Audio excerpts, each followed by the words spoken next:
काफी अच्छा लगा तुमसे मिलके। मुझे भी बहुत अच्छा लगा तुमसे मिलके। बेटा मुझे कुछ खाने को दे दो, बहुत तेज भूख लग रही है। अरे ओ, कहाँ गुस्सा चला आ रहा है? हट पीछे। मुझे ना चाउमीन बहुत पसंद है। रख इसको नीचे, नीचे रख। तेरी हिम्मत कैसे है मेरे खाने को हाथ लगाने की? हाँ, पूरा खाना गंदा कर दिया। अब ये कौन खाएगा? तेरे को अंदर घुसने कैसे दिया, पहले तो ये बता। बेटा मुझे ना बहुत तेज भूख लग रही है, तुम दे दो बेटा मुझे। ये लो। विनय, रखो इसको नीचे। तुम्हारा दिमाग खराब हो गया है क्या? तुझे अंदर किसने घुसने दिया? हाँ, पूरा मूड खराब कर दिया। निकल यहाँ से, बाहर निकल। अरे जा ना, अभी भी बोल रहा है खड़े होके सामने। अब चले भी जा, पिट के जाएगा क्या? कितनी खराब सिक्योरिटी है। खाना अभी हमारे खाने लायक नहीं बचा, पता नहीं वेस्ट ही हो गया पूरा खाना। बैठो। मैं एक काम करती हूँ, इस खाने को ना फिकवा देती हूँ, क्योंकि ये खाने लायक नहीं रह गए हमारे। वेटर। रिंकी, अगर तुम्हें खाना फिकवाना ही था तो उन्हीं बेचारे बाबा को दे देते ना, वो बेचारे खा लेते। थोड़ी इंसान के ना इंसानियत होनी चाहिए। मुझे बहुत शर्म आ रही है तुम्हारे साथ आज बैठ के। वो कितने भूखे थे, कितने टाइम से उन्होंने खाना नहीं खाया था। उनको दे देते तो कम से कम खाना यूटिलाइज तो हो जाता। अब तुम इसको फेंक के नया खाना मंगवाओगी और वो किसी का पेट भी नहीं पड़ेगा, अच्छा रहेगा? वैसे तुम इतनी बड़ी बड़ी बातें करती हो कि तुम लोगों की इतनी हेल्प करती हो, ऐसी हेल्प करती हो तुम लोगों की। अच्छा हुआ तुम्हारे बारे में मुझे अभी पता चल गया। जो लड़की किसी की इज्जत नहीं कर सकती वो मेरा परिवार कैसे संभालेगी? शादी से पहले बच गया मैं, वरना मेरी जिंदगी बर्बाद हो जाती तुमसे शादी करके। तुम इंसान हो ही नहीं। ये क्या बात कर रहे हो विनय तुम? मेरे से मिलने की कोई जरूरत नहीं आज के बाद, ठीक है ना? और उनको खाना खिलाने जा रहा हूँ। मेरी जिंदगी बच गई, इसके लिए भगवान का शुक्र अदा करता हूँ मैं। मेरी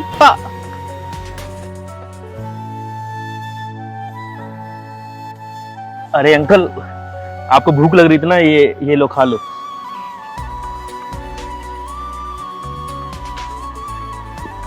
अरे अंकल आराम से खाओ, कहीं नहीं जा रहा खाना। हाँ वैसे आपको पहले कभी यहाँ देखा नहीं मैंने, नहीं आए हो क्या? नहीं बेटा, मैं यहाँ पास में ही रहता हूँ और दिन रात सड़क पे भटकता रहता हूँ। क्यों, आपका कोई घर नहीं है? बेटा मेरा घर है, मैंने अपने बेटे को पढ़ाया लिखाया, उसको कभी किसी चीज की कमी महसूस नहीं होने दी। बस मुझसे एक गलती हो गई, मैंने उसको ना कुछ ज्यादा ही पढ़ा लिखा दिया और वो बाहर चला गया और उसने वहां जाके ना शादी कर ली। और बेटा जब वो यहाँ वापसी आया ना तो उसकी बीवी ने मुझे घर से बाहर निकाल दिया। ना वो मुझे खाने को देती है ना पीने को देती है, मैं सारी रात भटकता रहता हूँ सड़कों पे। अरे ये तो बहुत गलत हुआ अंकल आपके साथ में। आप एक काम करो अंकल, आप मेरे साथ मेरे घर चलो, आप मेरे साथ रहना। नहीं नहीं बेटा, मैं तुम्हारे साथ नहीं रह सकता। अरे कुछ नहीं होता अंकल, आप मेरे साथ चलो, थोड़ा बहुत घर में हेल्प करवा देना, बाकी मैं भी तो आपके बेटे की तरह हूँ। ठीक है बेटा।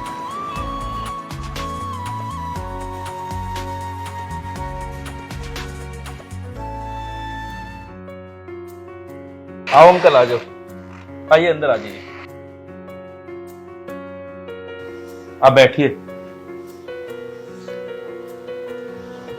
अंकल ये है मेरा घर और मैं यहाँ अकेला रहता हूँ। दिन में ऑफिस चला जाता हूँ और शाम को ही आता हूँ फिर। तो अब मेरे से जब मैं ऑफिस होऊंगा तो पीछे से आप ही इस घर को संभालना। बेटा तू चिंता मत कर, तू बेफिक्र हो जा, मैं इस घर को बिल्कुल अपने घर की तरह रखूंगा। वैसे बेटा एक बात कहूँ, मेरे खुद के बच्चों ने मुझे घर से बाहर निकाल दिया। अरे तू तो मेरे लिए भगवान है जो मुझे यहाँ लेके आया, मुझे रहने के लिए जगह दी।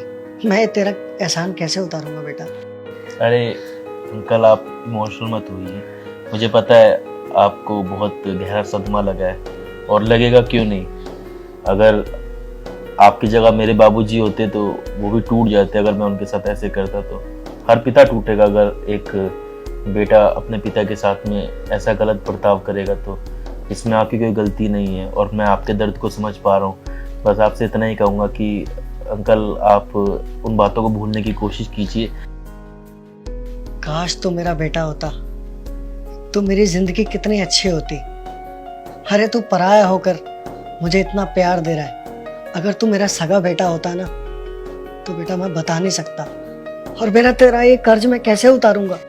मैं भी तो आपके बेटे की तरह हूं ना, मुझे अपना बेटा समझिए और इस घर को अपना घर ही समझिए। आप चिंता मत कीजिए, वैसे किसी चीज़ की ज़रूरत होगी ना तो मुझे बता देना, मैं आपके लिए ले आऊंगा। ठीक है बेटा, मैं तेरे लिए अभी चाय बना देता हूँ। अरे कुछ नहीं होता, मैं बाद में पी लूंगा चाय। नहीं बेटा, किचन कहाँ पे है बता दे बेटा। यहाँ आगे से लेफ्ट है। ठीक है बेटा, मैं बना के लाता हूँ।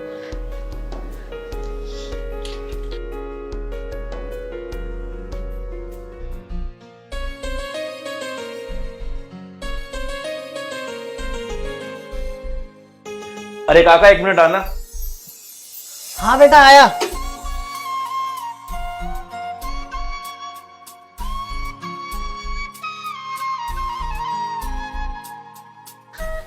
ले बेटा पानी।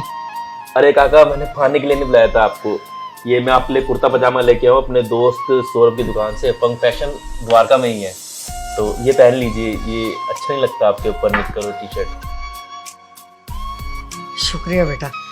अरे पहन के आइए, अब आपने यही पहन के रखना, ठीक है ना? ठीक है बेटा।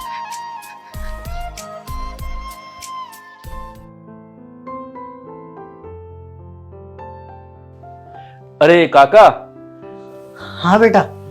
वो मैंने आपको कहा था ना कि मेरे दोस्त आएंगे, खाना थोड़ा ज्यादा बना के रखना। हाँ बेटा, मैंने खाना ज्यादा ही बनाया है। हाँ तो काका बस वो आने वाले होंगे, तो मैं बस आपको मैंने कहा याद दिला दूं एक बार। ठीक है बेटा, मैं चाय बना लेता हूँ। हाँ काका आप चाय बना दो।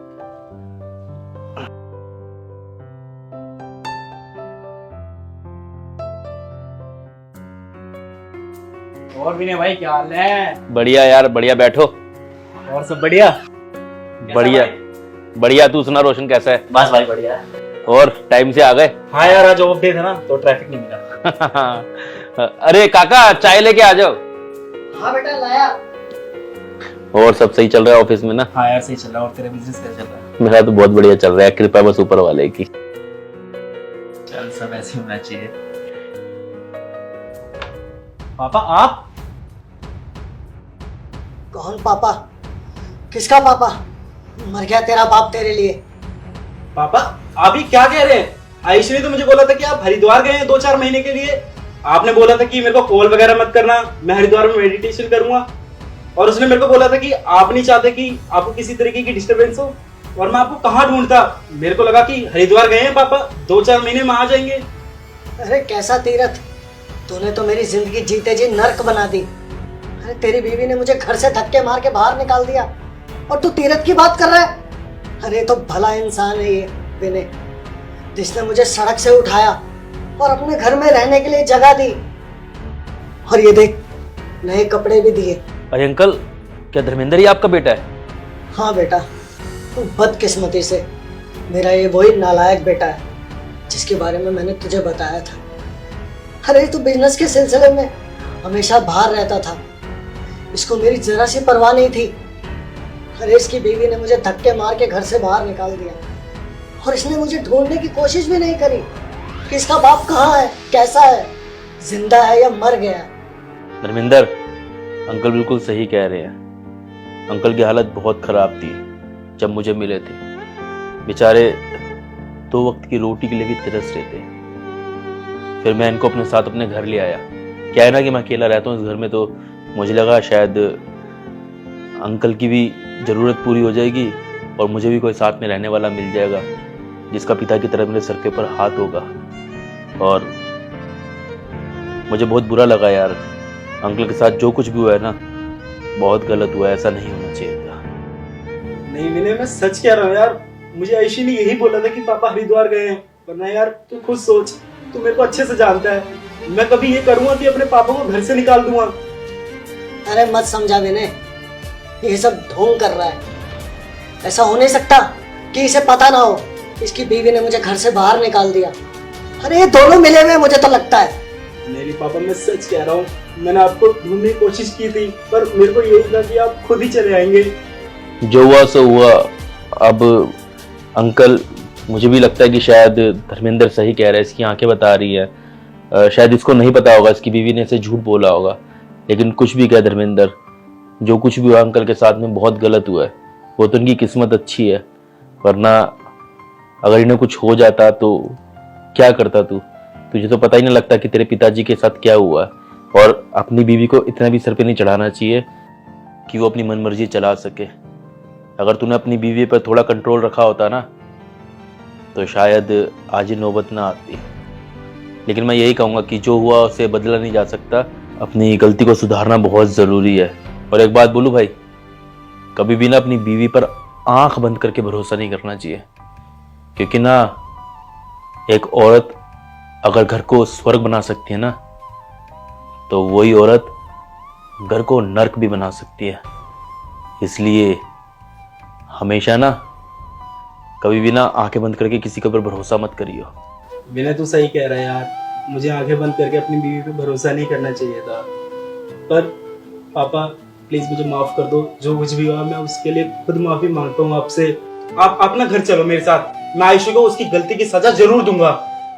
मुझे नहीं जाना उस घर में जहाँ मेरी इतनी सी इज्जत नहीं है। अरे 2 वक्त की रोटी के लिए मुझे भीख मांगनी पड़ती थी, क्या करूंगा मैं उस घर में जाके।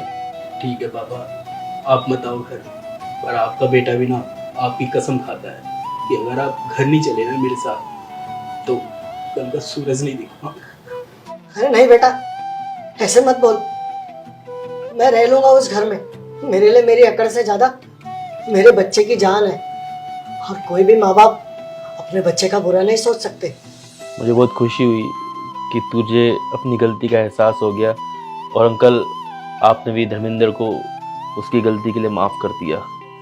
और अक्सर ऐसा होता है, मिसअंडरस्टैंडिंग हो जाती है, लेकिन बात करके उसे दूर करना बहुत ज़रूरी है, नहीं तो रिश्ते ठीक होने की बजाय और ख़राब होते चले जाते हैं। तो दोस्तों, इस वीडियो के अंदर हमने यही दिखाने की कोशिश की है कि कभी किसी के ऊपर आंखें बंद करके विश्वास नहीं करना चाहिए, और हमेशा हमें अपने रिश्तों की इज्जत करनी चाहिए, और माँ बाप को बहुत प्यार करना चाहिए। ऐसी बहुत सारी औरतें होती हैं जो अपने सास ससुर को कभी भी अपने माँ बाप नहीं समझती है, और मैं खाली इसमें सारी औरतों को गलत नहीं कह सकता, बहुत सारी जगह पर सास ससुर भी गलत होते हैं।